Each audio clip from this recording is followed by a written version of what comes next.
Kwe kion. Amgiska kloziwi. Tagasiwi uzi. Kitsina wask.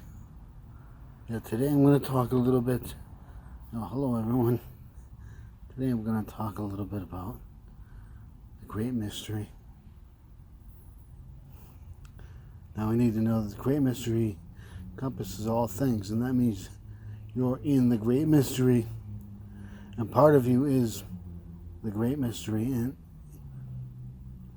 all of you's in the Great Mystery, and part of you is directly the Great Mystery, and feeds you information, can give you everything you need to know. All the best information and knowledge will come from the Great Mystery. I'd like to start out by saying, as far as the mind of the English, the dominated culture, those that invaded us, what they call the Great Mystery, they call the unconscious.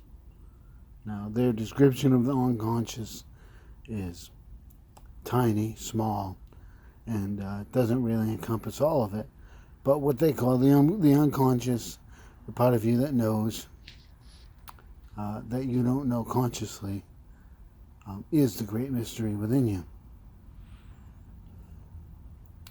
So all things are contained in the Great Mystery.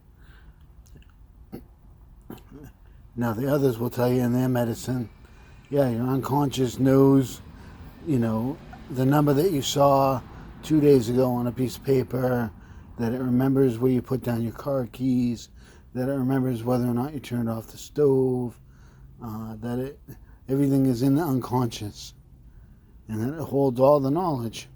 Now, we know that the Great Mystery holds all things, all knowledge of everything that exists. That the Great Mystery is infinite, and infinite means unbound, uncontained, undefined, unrestricted. So it's not limited, unlimited, timeless, boundless. That is the Great Mystery. It's really something. The moment you say this is the Great Mystery and it becomes not a mystery, it's no longer the Great Mystery for you, because you're aware of it now. It's part of your conscious awareness, so it's not in the mystery. But it might be a mystery for somebody else.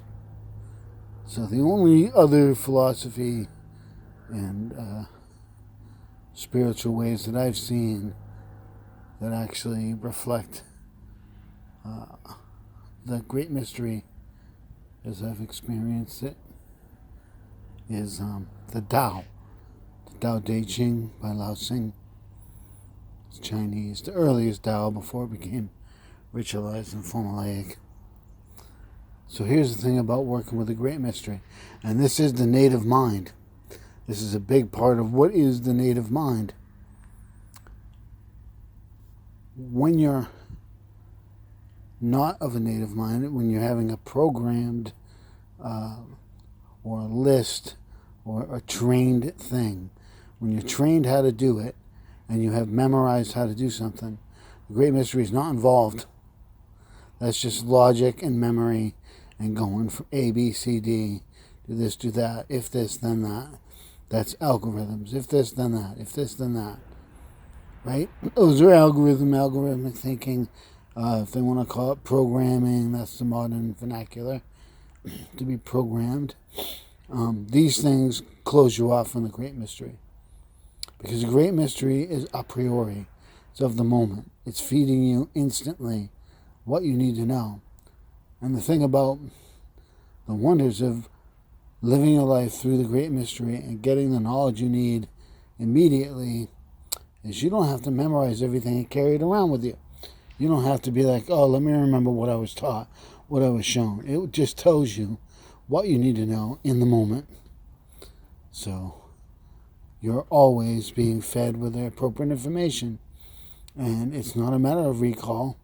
If it's in your head, if you did memorize it, you can ask the Great Mystery to bring it forward for you if you haven't tried, if you can't remember.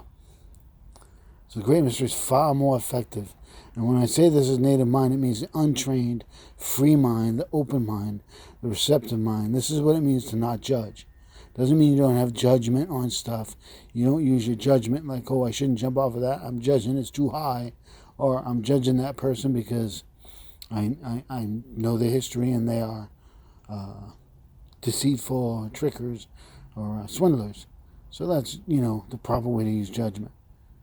But when we say not judging things, we're talking about letting the great mystery feed you the information and not saying this is that or this is that.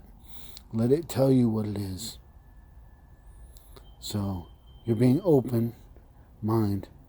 It's being present and receiving the information as it comes to you and not defaulting to what you read in a book or learned about something from rote memory. And we're taught and trained. And that training, literally, you can think about it, training is training a plant or a tree. You prune them, you shape them, you tie them down, you bend them to grow the way you want them to grow and to do only things you want them to do. And training does that to your mind. So when we work with the great mystery, we can get information back right away. Just the other day, I was like, I don't remember where I put away my cheesecloths. I had some cheesecloths that I put away, and I needed to find them, and I couldn't remember. I looked everywhere, and then a day later, I said, forget it. Well, the great mystery knows where I put them. You'll tell me when I'm ready to hear. I forgot about it. 20 minutes later, boom. Got up and went straight to the spot where they were.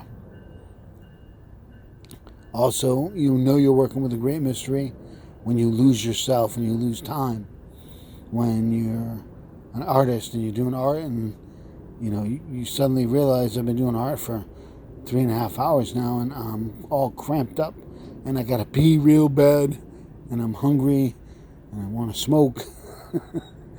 You've lost yourself in your art, and your art just flows. Your music will just flow out of you. Wisdom just flows, and it's clarity. That's working with the great mystery, when it just feeds you what you need. And because it holds everything you've ever experienced in your life, and then everything else in the universe, this is the greatest source to draw your wisdom from. This is the well that you want to. This is the spring, the eternal spring that brings forth knowledge and wisdom in the moment as you need it. Now, there are some important things about keeping a healthy connection with the great mystery, and one of them is feeding proper information in. Because if you're only exposing the great mystery through your eyes to programmed shows, music, artificial stimulus, things that don't reflect reality. And reality is what happens when humans are not involved. Not that you're not part of reality, but if you have trouble distinguishing what's reality, it's what was not created by man. Remember, movies are just flashing pictures. It's an illusion that your mind believes is a real thing happening or is a person talking, but those are flashing pictures. It's an optical illusion. Reality is when you look at the grass, when you look at the trees, when you watch the birds fly, when you watch animals, when you watch a baby. That's reality. Those are the things that you want to pour into your unconscious, pour into the great mystery, feed it with current information.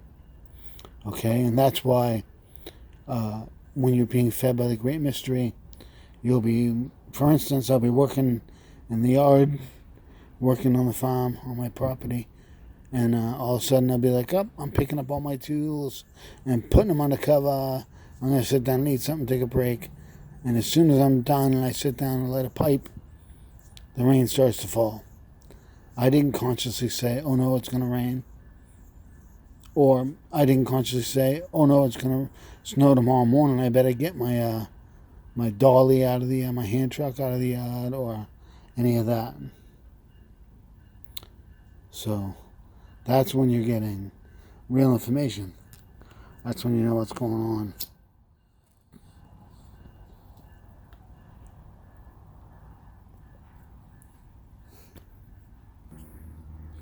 And when you're getting real information, it's useful. It's really useful. When you're working with a great mystery and it's feeding you in the moment. I'll tell you, when you're out mushroom gathering, when you're out looking for herbs and things like that, you put the image of what you're looking for in your mind's eye. You imagine and say, I'm looking for this, I'm looking for this. And you just leave yourself open. And you walk around, and the great mystery will say, doesn't even have to tell you, it knows that you smelt it, even if you weren't consciously aware of it. The great mystery knows you smelt the mushroom you're looking for, or the plant you're looking for, or it recognizes the terrain and the ground and the features, and it will steer you to exactly what you want, and exactly what you need. It'll find your food, it'll find your path. Being fed by the great mystery is always rewarding, it's always refreshing, it's always new.